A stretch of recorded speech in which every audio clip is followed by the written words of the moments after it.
L'année 2020 restera dans nos souvenirs comme une année étrange. L'année qui a vu près de la moitié de la planète cesser toute activité pendant plusieurs semaines, qui a vu des milliards d'hommes accepter de nouvelles frontières, celles de leur domicile, alors que la mondialisation était une promesse de liberté. Liberté des mouvements de capitaux, liberté de mouvement des hommes, mais aussi des entreprises, avec pour seul régulateur la loi du marché et pour seul indicateur le prix résultant de la confrontation de l'offre et de la demande dans un cadre fixé par les instances internationales, l'OMC et le FMI notamment. L'année 2020, sidérante, a été un révélateur de tendances déjà à l'œuvre, comme le recul de la mondialisation via la remise en cause du multilatéralisme au profit de la régionalisation, ou l'émergence d'un continent asiatique puissant. La crise sanitaire n'a fait qu'aggraver la crise latente qui mine les économies développées, marquée par une croissance faible, l'augmentation des inégalités de revenus et de richesses. L'année 2020 aura aussi été une année d'aubaine pour les entreprises technologiques, tout particulièrement les entreprises américaines et asiatiques. L'année 2020 aura aussi été stupéfiante au regard de l'état de panique dans lequel nombre de démocraties occidentales ont sombré. Les réponses économiques apportées sont classiques.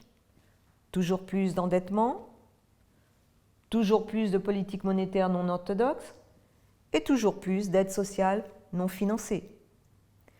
2020 aura également été marqué par le retour des mythes.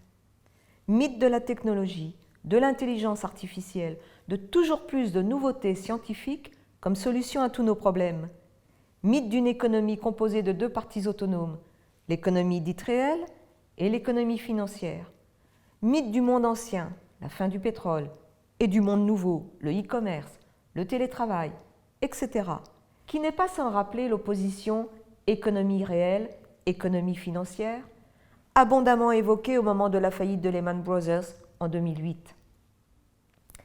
Indifférente à la nouvelle donne, à savoir le recul des économies occidentales, tandis que les économies asiatiques continuent d'avancer, la bourse termine l'année au plus haut, les taux d'intérêt au plus bas. Une situation très favorable à notre secteur d'activité, la gestion d'actifs, et à Covea Finance, dont les encours à la fin de l'année affichent une belle résistance. Cependant, il ne faut pas baisser la garde et rester vigilant.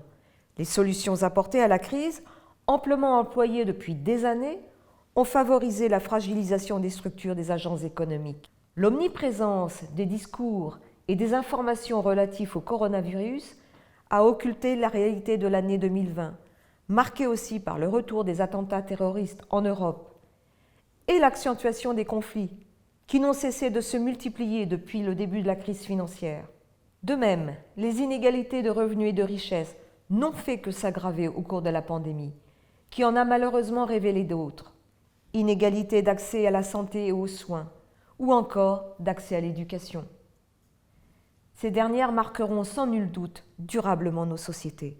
Dans ce contexte, il y a quelque chose d'insolent dans la hausse des valeurs boursières. Hausse vertigineuse des richesses boursières, hausse vertigineuse des inégalités, un cocktail qui pourrait bien devenir explosif. De même que la raison a semblé nous faire défaut en 2020, il semble que l'année 2021 sera marquée par l'irrationalité avec le risque d'un réveil brutal.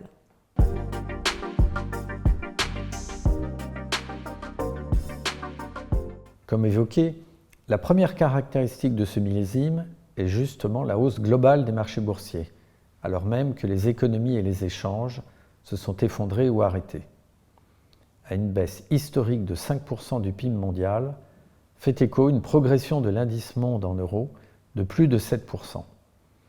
Dans le détail, on notera toutefois la hiérarchie entre les performances du continent asiatique et américain, en hausse de plus de 10%, et l'Europe, en baisse de 5%, qui marque bien le basculement du centre de gravité vers le Pacifique, au détriment de la vieille Europe. L'autre trait principal de cette année boursière est l'extrême concentration des meneurs d'indices. Pour exemple, aux États-Unis, une dizaine de sociétés cotées dans l'orbite des ruptures dans nos modes de production, de consommation et de distribution représentent à elles seules 68% de la hausse du S&P 500. laissant le solde aux 490 autres. Enfin, on retiendra cette année encore la poursuite de la baisse des taux sous l'effet des politiques monétaires des banques centrales, dont le soutien a été une fois encore extraordinaire en 2020, puisque leurs programmes de rachat d'actifs et de soutien à la liquidité interbancaire ont représenté près de 10 000 milliards de dollars, soit près de 12% du PIB mondial. Les taux d'intérêt et les primes de risque des papiers publics et privés se sont ainsi effondrés, au risque de fausser le prix de risque, encourager de mauvaises allocations de capital et prolonger l'existence de sociétés non viables. En conséquence, le montant de la dette à rendement négatif dans le monde a dépassé les tristes records de 2019 et s'élève à plus de 18 000 milliards de dollars. Un problème essentiel pour le gestionnaire de long terme que nous sommes.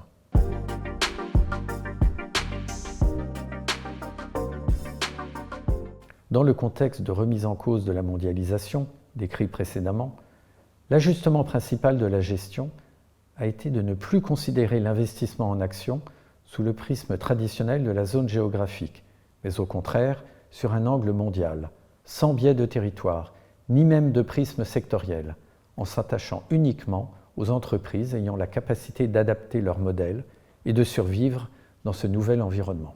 L'autre adaptation a été de s'interroger systématiquement sur le choix du statut que nous voulions avoir, actionnaire ou créancier. Et nous sommes particulièrement vigilants sur les questions d'endettement, dont les niveaux sont devenus, selon nous, bien souvent insupportables pour les bilans des entreprises, et posent même la question de leur solvabilité à moyen terme. Le défi pour 2021 sera de moduler les portefeuilles à l'aune de la profondeur des changements à l'œuvre que nous venons de décrire. Ces changements impliquent de penser nos investissements en sélectionnant des sociétés survivantes, capables de s'adapter dans un monde en profonde mutation, des sociétés s'inscrivant dans des thèmes porteurs d'avenir ou encore des sociétés sélectionnées au sein de secteurs stratégiques. Car les secteurs stratégiques sont au cœur de la capacité des États à assumer leurs responsabilités vis-à-vis des citoyens, et les enjeux qui gravitent autour d'eux sont nombreux et offrent des opportunités d'investissement. Nous avions abordé 2020 en soulignant qu'éviter tout accident de perte en capital devenait ardu.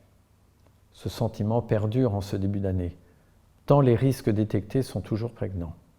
Agents économiques surendettés, croissance de faible qualité. Mais au milieu de ces défis, les équipes demeurent mobilisées et leurs attentions se portent vers ces investissements d'avenir.